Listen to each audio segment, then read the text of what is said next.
tak kenal maka tak sayang. Nah, aku arep tepungan karo sing cedhak aku iki. Monggo Mbak kagunganipun mik dipun asta langkung rumiyin. Wilujeng dalu, Mbak. Sugeng dalu Bu Limbo. Nggih. Anu gulang tepang kula Dewano. Sinten sinambating wewangi jeng?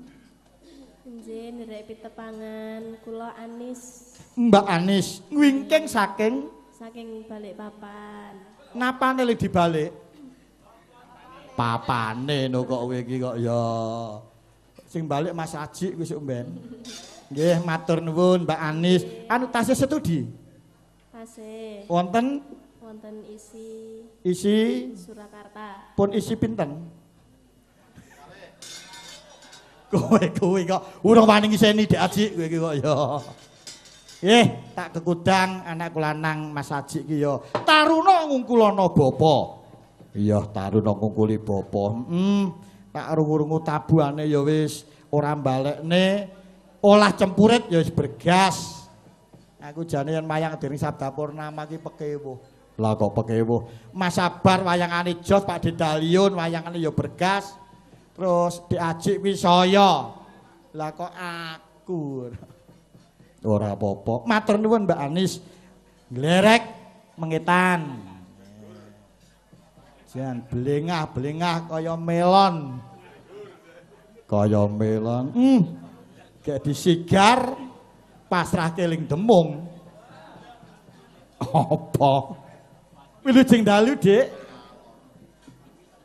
Nggih wilujeng dalu Mbak Limbo. Nggih, Mbak Cangik mawon limbuk gegeden suarane pontek niki. Sinten sinambate wewangi, Bu? Nggih, dalem Sri Hartini. Pidalem saking Karangmojo Weru. Oh, Weru. Oh, Ngadisari ini kok? Nggih. Oh, nggih. Ngadiku wedok dhewe, nggih matur nuwun. Lajeng wetanipun. Wilujeng dalu. Wilujeng dalu. Nggih. Anu paring asma sinten, Bu? Nami kula Haryanti. Mbak Haryanti dalem Saking Kotaan Bakalan. kalih Mas Sabar Sabdo napanipun? Penakane jane. Oh, penan. Lho, ora percaya sampeyan iki garwane Mas Sabar. Ora percaya aku. Kok saged? Karo nggon tipil tak setel nggih iki beda. Kula niku nyetel krawitan Sabda Purnama Pesinden Ni Kartini Brawati Ni Haryanti. Lah kok beda ya? Ini kok mbok enom yae. Ora. Yu bares. Ayu saiki yu. Apa iya?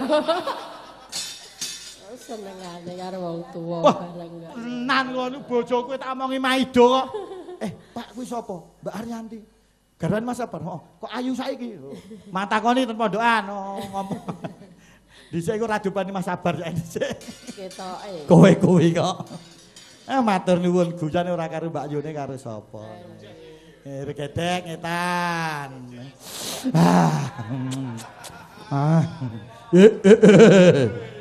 Kakak limpahmu. Derek tepang Bu sinten sirabateng wewangi jeng? Dalem Putri Dalem Panembahan Senopati.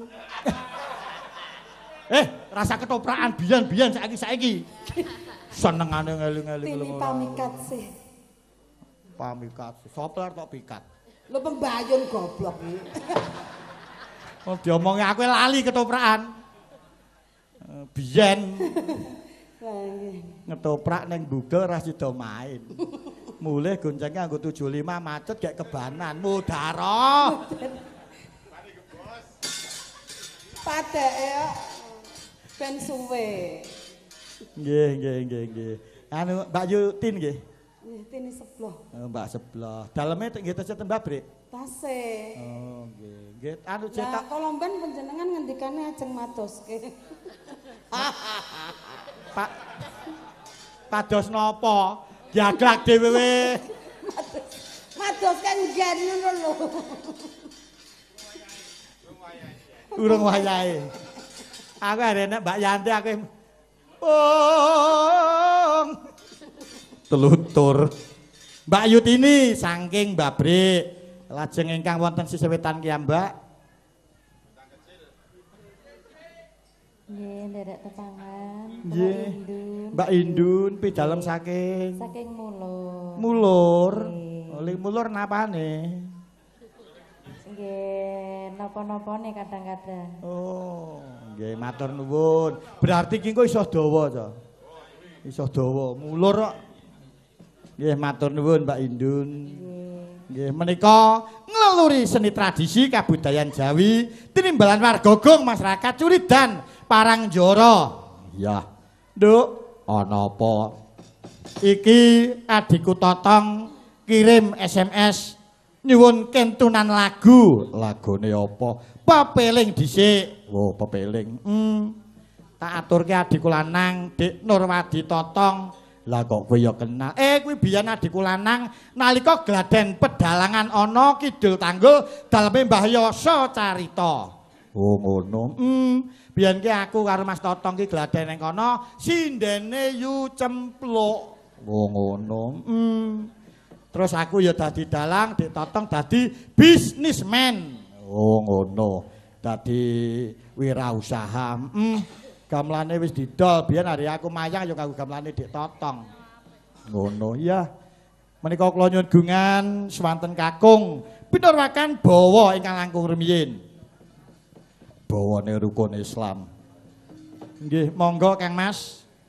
Salah setunggal kula nyuwun gungan bawa dandang gula rukun Islam dipun dawahaken lelagon pepeling. Rukun Islam kang lima puniki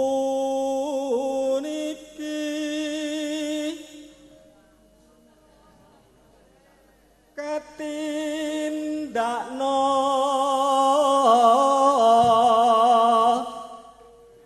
mring para sasama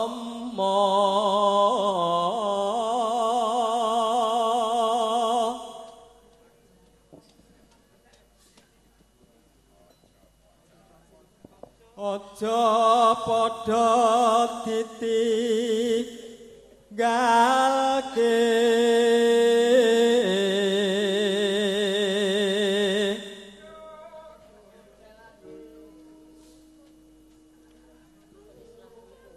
rukun Islam puniku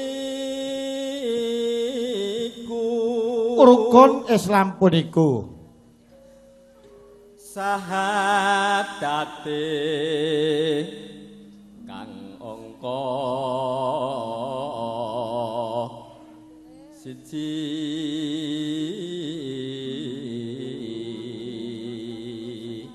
kang angka loro salat dene kang telu Ramadan nindakno poso kapat zakat ping 5 ngibadah haji rukun Islam sampun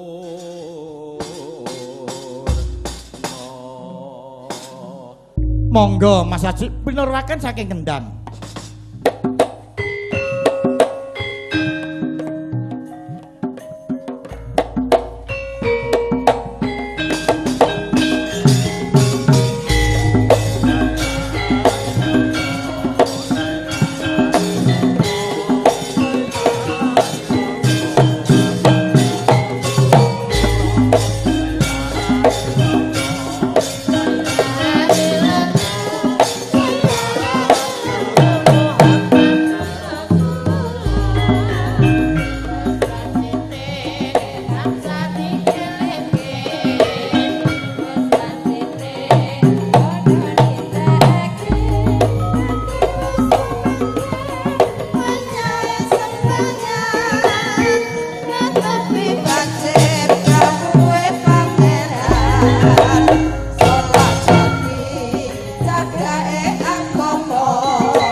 salat sayekti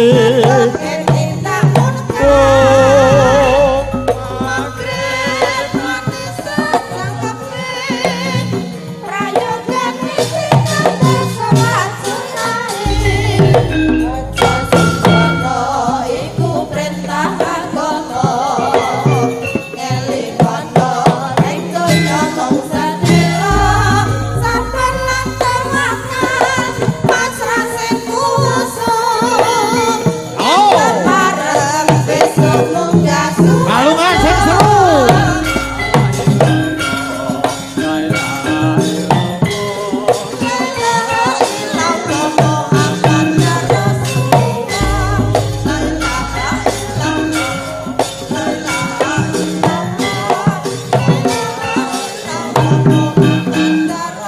As lelo lelo.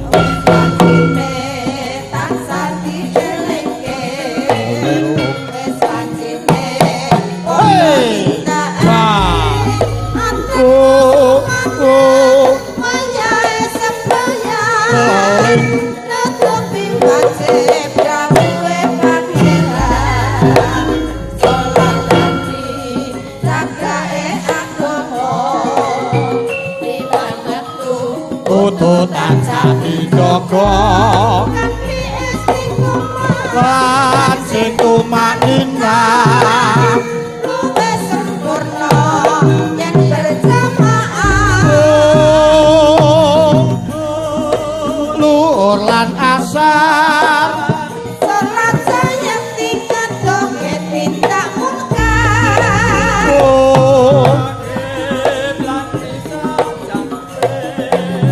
prayogane salat sunahe aja sembrono iku perintah agama elingono nek dunya mung sadina sabar lan jangan pasrah sing tulus yen kabareng besok munggah swarga.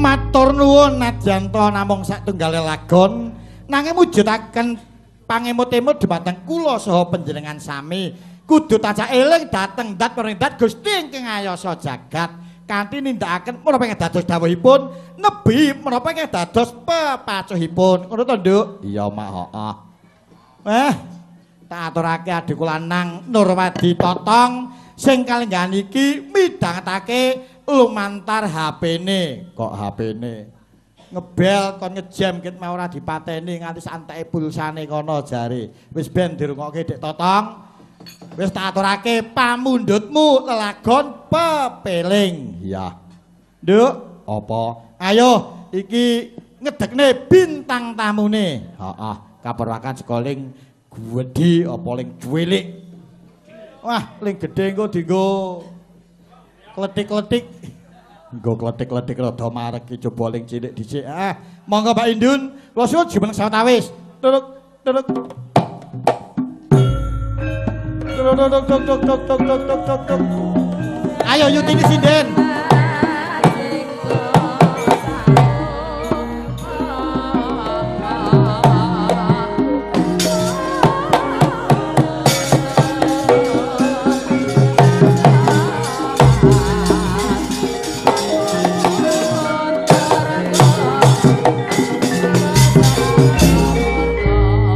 Mbak Indun. Dalam. Wilujeng dalu selamat malam. Dalu malam.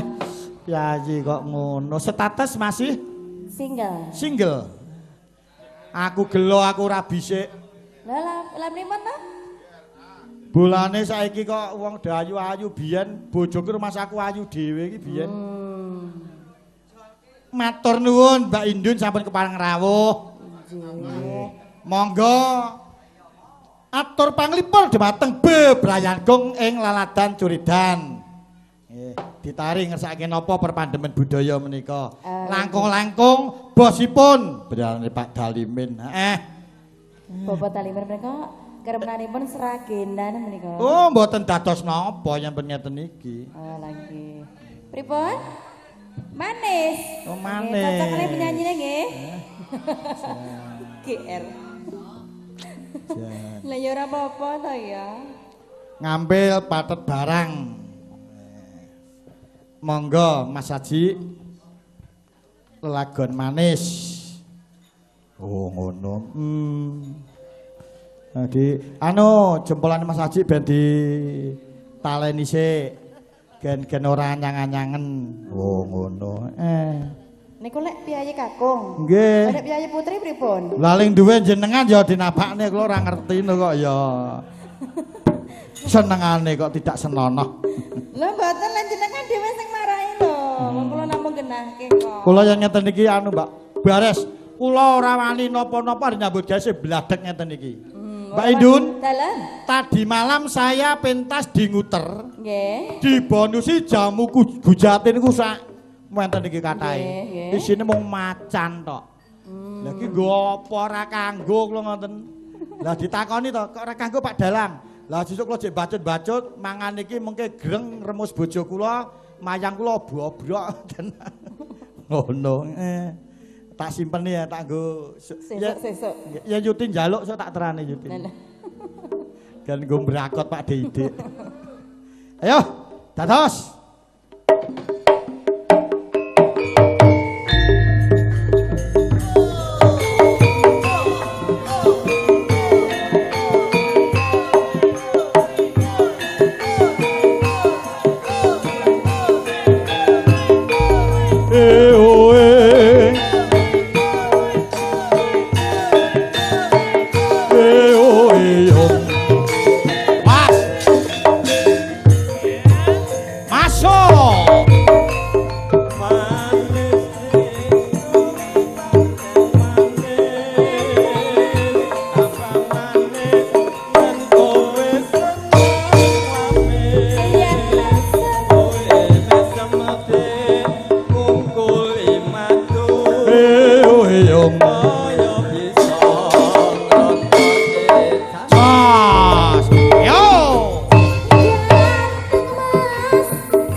nuwun Mbak Indun. Iya.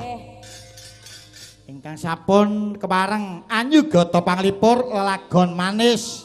Sayane wis metu pindho ora apa-apa. Lagu ki metu ping 4 ping 5 ora apa-apa kok, Nduk. Iya ngono. Nduk, apa? Hah, wis dadi lagu lagon lelageanku.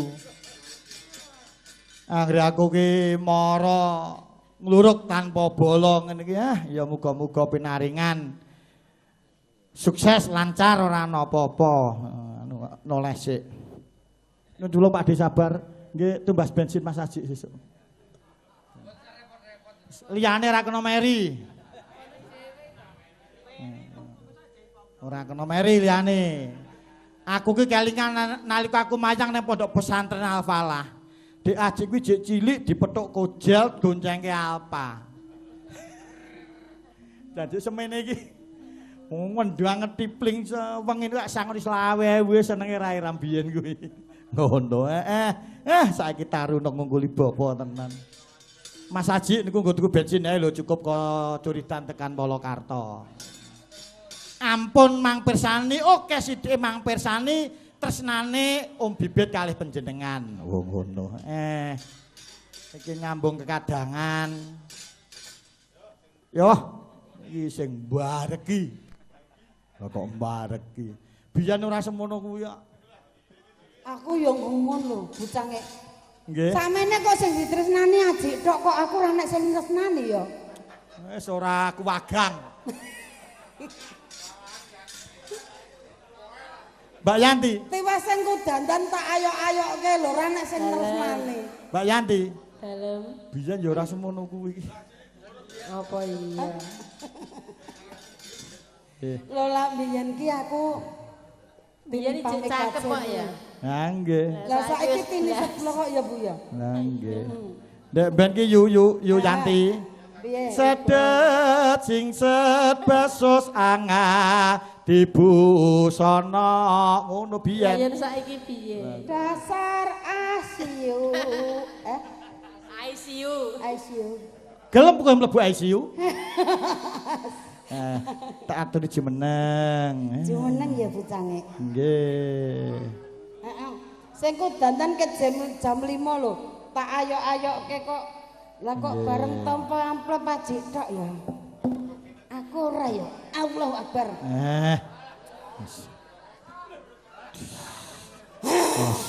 Astagfirullahaladzim.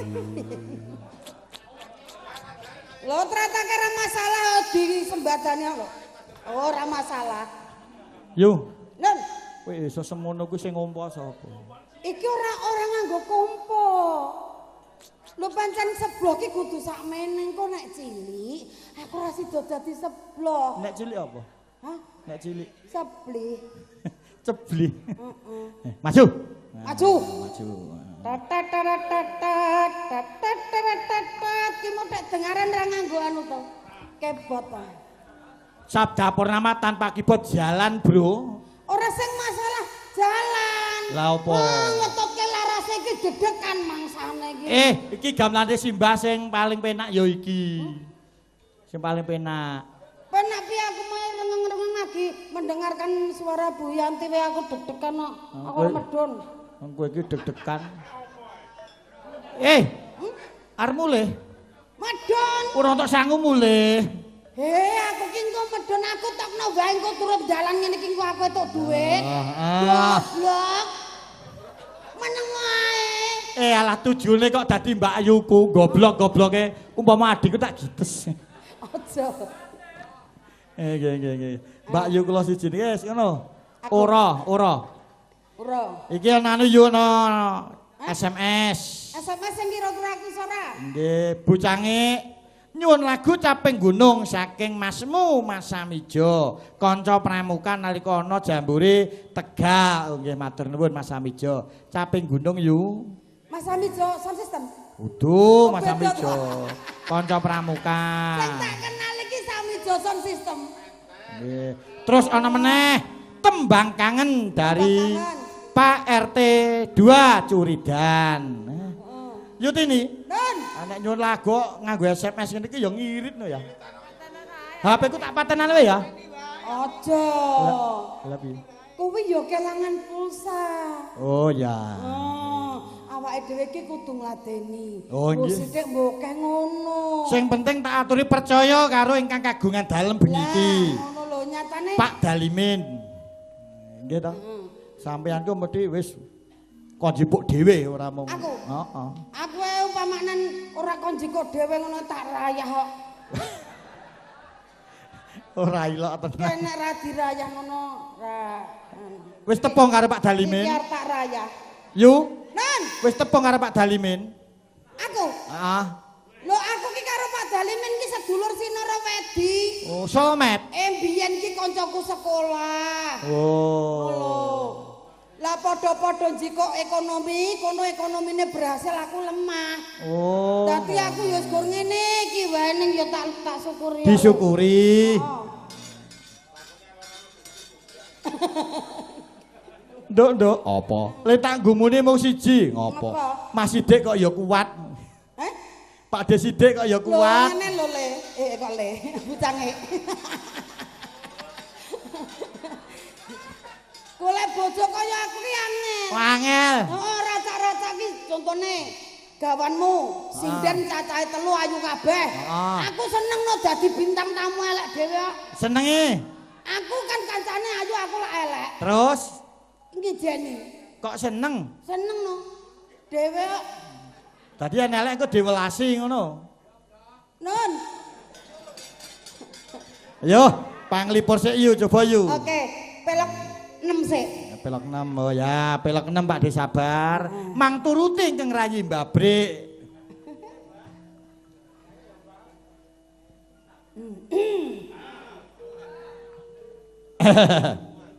Gaglak limpahmu. Preng kering. Kuat-kuatno ya bloh. Sang-sangan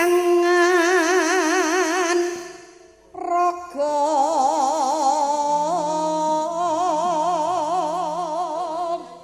Aku kelingan tahun 2008 tak jakno Kalimantan. Numpak pesawat silo, tak takoni ngopo yu kok silo ndak kruji.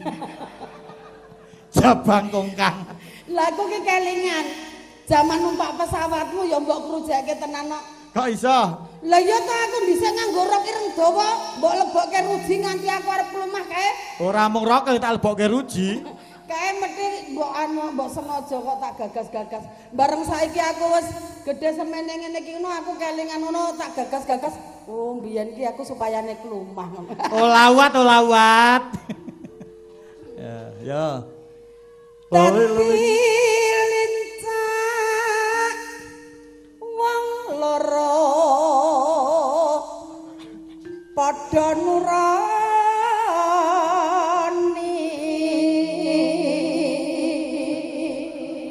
Wong semono kok turu nang lincak gek wong loro apa ora amblek lincake. Lah upamane aku karo panjenenganmu ngono kan, upamanen amblek ngono kan kaya gori jiglok. Kok iso? Mak bluk ngono. Bluk ngono. Angen ketemune no.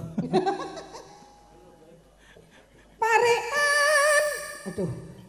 Tekan. Engko ora tekan digandel dingklek. Oh iya. Parikan. Rokok. Karo ngene ya.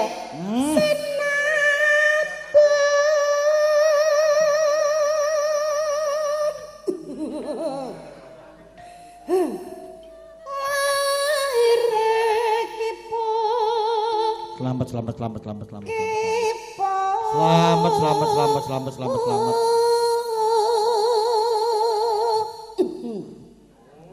Sapuk Aku ki tanganku ki nek cilikan ngene iki tek seneng. Lah ya cilik-cilikan cilik piyayen ngene iki seneng. Bu Yanti. Lalung. Bu Yanti dedekan Mbah Modar bojoku ya cilik. Yutini. Nan, Mbok modar tenan. ngapa? Yu Yanti ki ayu saiki banget dhisik tenan. Lah mula kuwi. Tenan kok duwe kasete tenan kok. Gek cuwilik iki. Lah. Lah kok kowe ngandani aku kuwi lho. Lah wong mleng biyen le nyinggatke kuwi aku kok. Ora cetha, senengane buka molo. Tutuke. Lole lilo lalu. Arit ngarahkan Mas.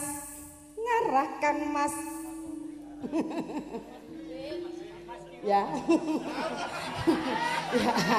Ya. Yes. Sah. Apa luput wilangan ketip ping 5 Ketap-ketip. gandrengku gandrengku yes. Astagfirullahaladzim. Wong urung tak apa-apake lho. Modar aku blah musuh kowe jare. Aku ki mongko meneng wae lho ning kene iki. Gandrengku setengah mati.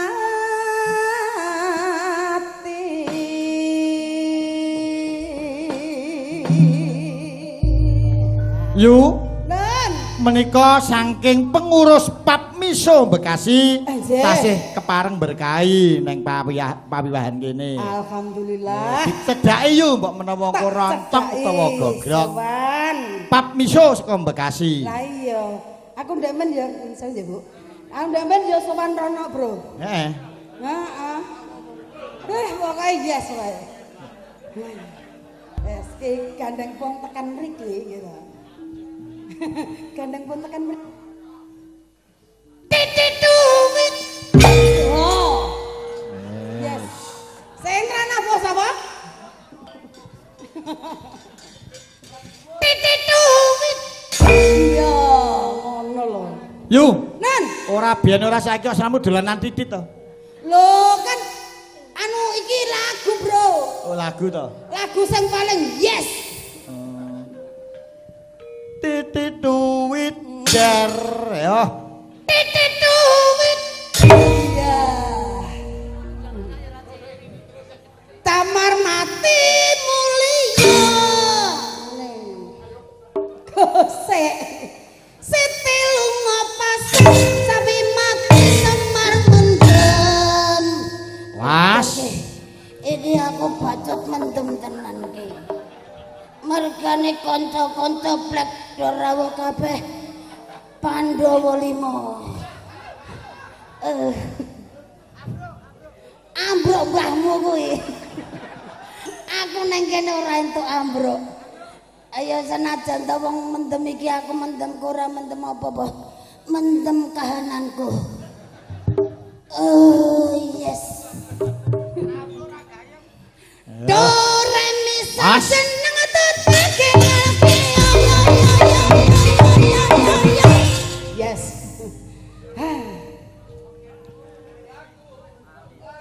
Laku sini. Oke. Ora masalah nukur mlaku. Mere.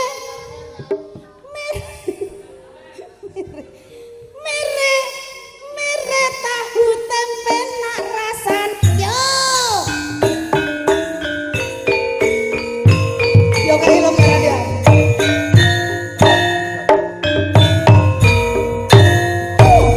Oh, waktu terang bulan udara bersinar terang.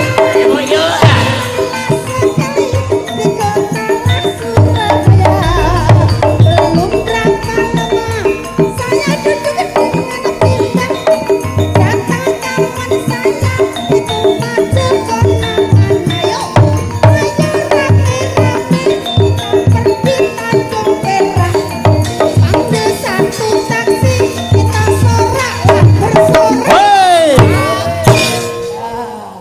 Lah alhamdulillah ya Allah. Lo ngene iki lho, Bro. Dapat. Hah? Dapat. Oh, kena yes to ya. Pandhawa 5 iki lagek siji. Oh. Urut. Urut. Siji Wis. lagek siji. Siji loro saya